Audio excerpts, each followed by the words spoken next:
OGaccountability.com. So here's a tough one.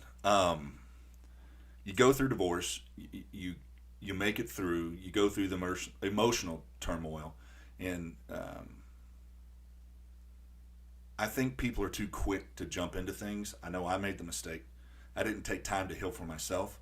Yeah. And, once you have been married for a while, you start looking for love, and you want to keep that family unit, and you overlook a lot of things. So I think it's key for men and women, but men, we'll be talking to men. So when you go through a divorce, you need your alone time. You got to find yourself, number one, an identity outside of being in a relationship, because if you don't, you carry that identity you had as a couple into the next relationship. That's right. So you made it through. So what does dating with kids, dating after divorce, what does that kind of look like for Jared Miller, if I can talk in the third party sense? Sure. So my situation is a little unique, a little different. Here in Texas, after a divorce, if you have children, I believe you get them every Thursday and then every other weekend. So my scenario is that I get them every Thursday night, every Friday night, and all day Saturday up until 6. So what am I doing on my Friday nights? I'm hanging out with my boys. Hanging out with your boys, yeah. Everything in life is a trade-off. And so for me, if I'm going to date someone, it's going to be Saturday night through Wednesday night. It has to be. It has to be. Thursday night, the boys have school the next day, so we're getting them in bed by 8:30. We're fixing their school lunches and their homework and spending time with them. And then Friday, it's just, it's going to be guys' night, every Friday night. During the day they're at school, I can do lunch, but right now, in this season, it makes it a little challenging. You're exactly right about what you said earlier. It's impossible to reach for the next relationship if you're still hanging on to the past. Absolutely. And so once you let go of the past, you still have to heal, and that takes time. And because someone might be lonely, or because now you hit it so well, David, if you don't have your own identity, you're going to still be wrapped up in what you were as a couple. And if you don't know who, because the pendulum never stops swinging. It never just stops. It's always moving. Life is a dance. There's an ebb and flow. You never just are completely still and stagnant until you die or until you're dead. And so it's constantly navigating through who I was, who I am now, and who do I want to be, and where do I want to be. And if sometimes it's traumatic to reflect and stop and say, what have I gone through? Where did I go wrong? Where did I go right? What do I not want to repeat again? Nothing is worse, David, than you and I understanding that once you go through divorce, if you don't learn from the past, you'll repeat it again. Absolutely. And you'll get divorced again. Absolutely. And statistics show that the divorce rate is even higher the second time around. And so I want to get it right this time. Yeah. Some things are out of my control. Some things are not in my control. But what is in my control, I want to get right. We had Danny on just the other day, and he was hitting on something that was so good and so well said. Is he was talking about being 23 and the facade, the man that he created to get his wife. And when you're young, you kind of put on this facade. You don't belch, you don't pass gas, you open the door. You really do create this person that isn't fully who you are. Now, fast forward, I'm in my 40s. I'm just pretty much just going to be who I'm going to be. And in dating in this realm, unless you're dating some 20-year-olds, which I don't recommend. Right. But if you're dating somebody your same age, if they're in their 40s, they've lived some life. They've had the experiences. They've had heartache. They've had heartbreak. Sure. I think, to put it real simple, you have to sit down with somebody and say, here's my broken, what's your broken. We can all hit on our successes. We can all hit on the things we're good at. But it's the broken, hidden areas that create problems in relationships. Yep. If you're a guy and you have trust issues, don't go find you a flirt and start dating a flirt and think you're going to marry some woman that every guy that comes around, she has nothing wrong with giving them her time or affection. Same thing if you're a woman. If you have trust issues, if you've been hurt, don't go find you a man that every woman that walks by, his head turns and he's got to, be the coolest guy in the room and talk to every woman in there. You really do have to lay it out there. Now, kids change things, younger kids change things. Even if somebody has older kids, it still changes things. And so there is a mental anguish that goes into dating after divorce, because you're like, oh my God, is this happening again? Like, who are you? And I think that's what dating is. Just be who you are. Yeah. Just be who you are. And if you have a weird thought process on how dating should be and how things, you better state it from the beginning, because men aren't mind readers and women aren't mind readers. That's right. I think you have to go into it knowing what your non-negotiables are. If you don't know what you're looking for, you're for sure never going to find it. You're never going to. You need to know yourself. Yep. And I think that is one of the big things, Jared. Most people don't know who they really are. Yeah. Confident people think, well, they have a lot of confidence. No, they just know who they are. Sure. Or they're really good fakers. Yeah. But the majority of times, they know who they are in just about every situation. You're going to get in some situations where you see a side of you come out that you're not used to. Yeah. Especially, like, I've been single a while. So, after having my freedoms and being a little more self-centered, when something happens, I'm like, you know what? Maybe this isn't going to work out. Right. But doesn't mean you're right. Most of the time, you're wrong. Yeah, I heard someone say that marriage is one great big negotiation. It's a constant. Okay, I'll give here, I'll take here. I'll give here, I'll take here. It's thousands and thousands of little agreements or disagreements and finding common ground. But you're right though.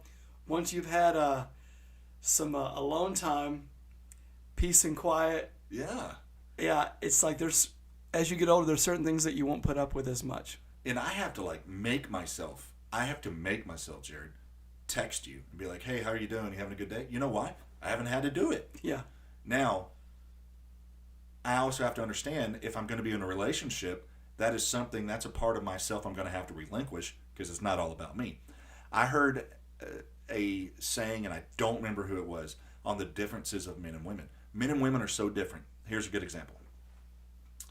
A lady's walking down the street, and a gentleman pulls up in a brand new Ferrari, rolls the window down. He's an Italian guy, and he's got his accent. He says, hey, you're so beautiful. Would you like to get in my car? And you see that penthouse over there in that building? She's like, yeah. He goes, that's mine. He's like, I would love to take you to dinner, and let's go back and make love. Probably 99% of women are going to go, I don't think so. Now, you can take a guy walking down the street, not all men, but this is the difference. I know there's going to be some people out there who disagree with it, and you're wrong. No, but you can take a guy walking down the street and a lady pull up on a bicycle in some cut-off shorts and a raggedy shirt and say, hey, you see that shack over there? That's mine. You want to go make love? And most men, a lot of men that don't have morals, they go, yeah, why not? Yeah. Men and women are completely different. And that's just one silly example. But it is true. It is true on the differences between men and women. Is men a lot of times are sight motivated. We are motivated by looks, and women are as well. But women have that soft emotional side to them that a lot of times men don't get. Yeah.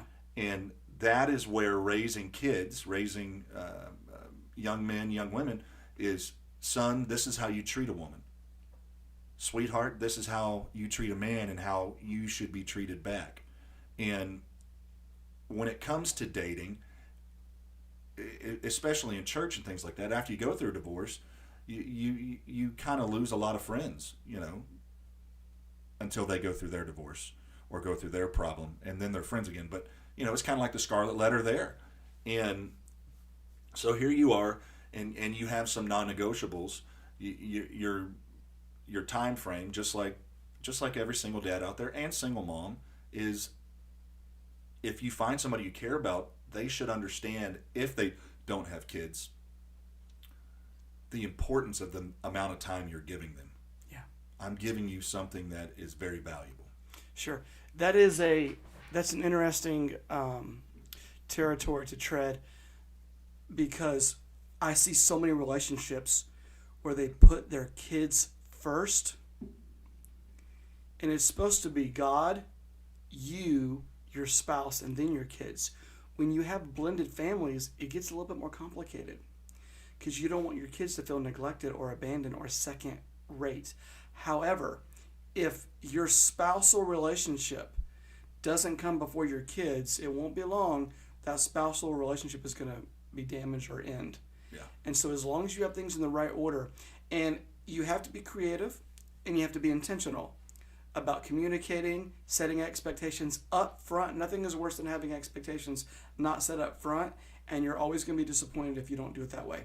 Letting your kids know, hey, this is a different season, this is a new relationship, and the way God set it up, because we base our value system on God's word, is that God's first, then we take care of ourselves, because you can't give what you don't have. Then my spouse, then my children. But let them know, hey, you're never going to be without. I'm going to do my best to always fill your tank and make sure that you are a priority in my life. You hit it. You can't give somebody what you don't have. That's right. So if you've gone through a divorce and you're out there running around with every woman that you meet, looking for love in all the wrong places, you need to take some time to be alone and find you. People are scared to death to do that, David. They are afraid Scared to be alone. Yes, and they're afraid to be with their own thoughts. God forbid that they actually hear the voice of the Lord and allow God to speak, because God speaks in whispers, right? Yeah. And so the world is screaming. They are screaming at the top of their lungs for attention and influence. But what if we were not afraid to be alone with our own thoughts and allow God to speak to us? I wonder how much faster and better the healing process would take place. Oh my gosh, if we would take the time to heal.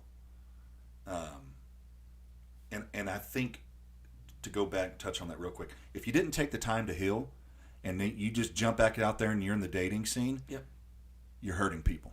That's right. You are hurting people. And as a man, women are the emotional beings. They look and deal with things differently. They think differently. So it doesn't bother us. We don't think anything of it. We're doing damage. Yeah. And part of my healing is whenever I saw the damage I caused, it hurt me. It really, really did, to where I'm like, I need to make this right. But I did not identify it or see it until I'm like, I need to own this. I have to figure out where my shortfalls and shortcomings are.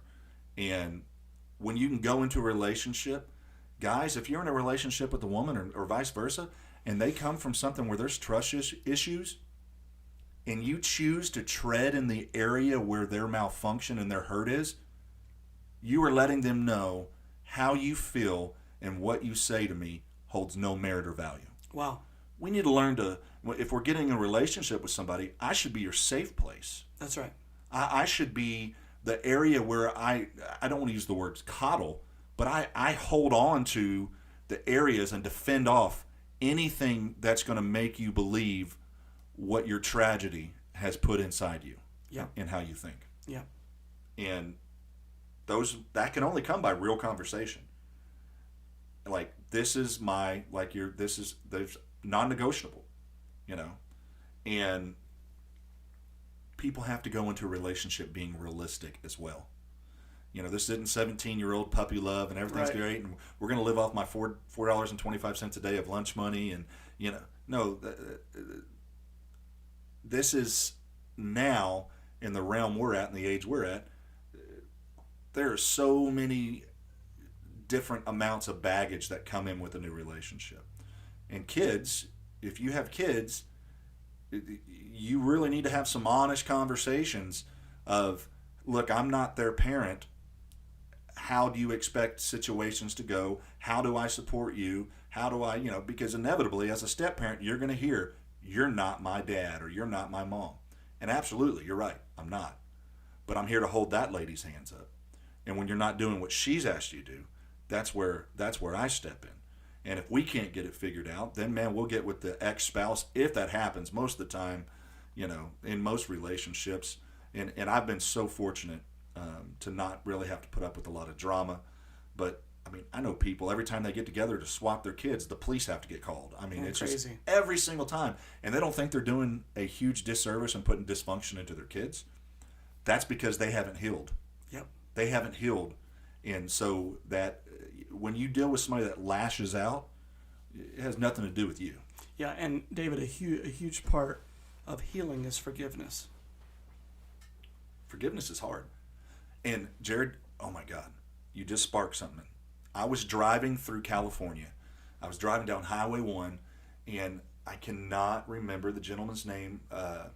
The Dream Center, is it Matthew Barnett? Mike Barnett was speaking about forgiveness and reconciliation are two different things. Mm. And you can forgive somebody, but that does not mean you invite them back into your life knowing of there has to be a reconciliation before you do that. So just saying, hey, I'm sorry, hey, I forgive you, now let's jump back into business together after there's been an offense. No, we need to get reconciled now. And giving forgiveness and asking for forgiveness is the beginning of that. But now let's move into reconciliation. And the only way you can ever get reconciled with somebody is you have to sit down and have those hard conversations. Yep. And most people are scared to have those hard conversations. Reconciliation has different levels and different rooms to walk in.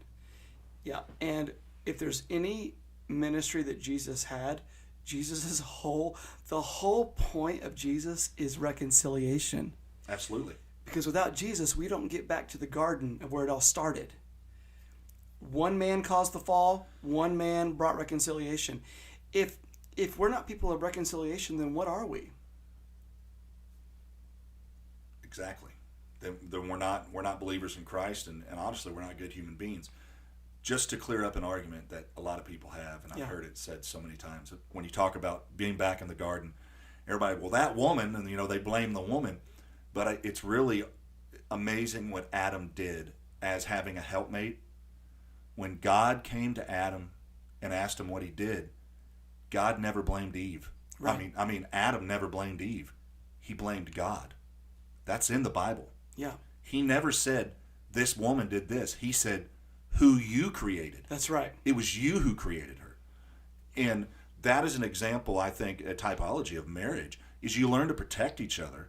And even in wrongdoing, you can be supported to your spouse. If your spouse has done something wrong, you can say, hey, baby, I'm going to be here right by your side. You were wrong about that. Yeah. And that was wrong what you did, but I'm still going to support you. I'm still going to cover you because love covers A multitude of sins. Yeah.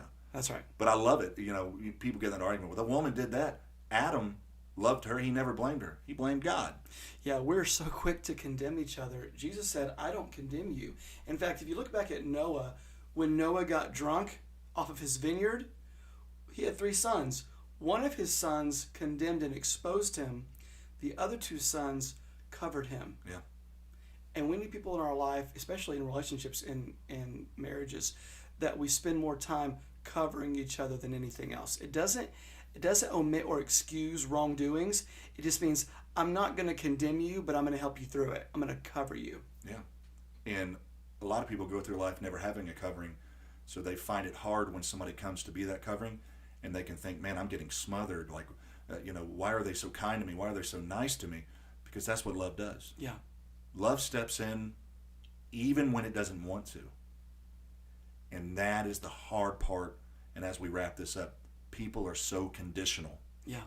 Oh, I love you. It's like giving somebody a gift and then things don't work out, so you take the gift back. Yeah. Well, was it a gift or was it not a gift? Yeah. And, so we are so conditional that when things aren't, and that's when that self-centered comes in. When you deal with somebody that can change that fast, it has nothing to do with you.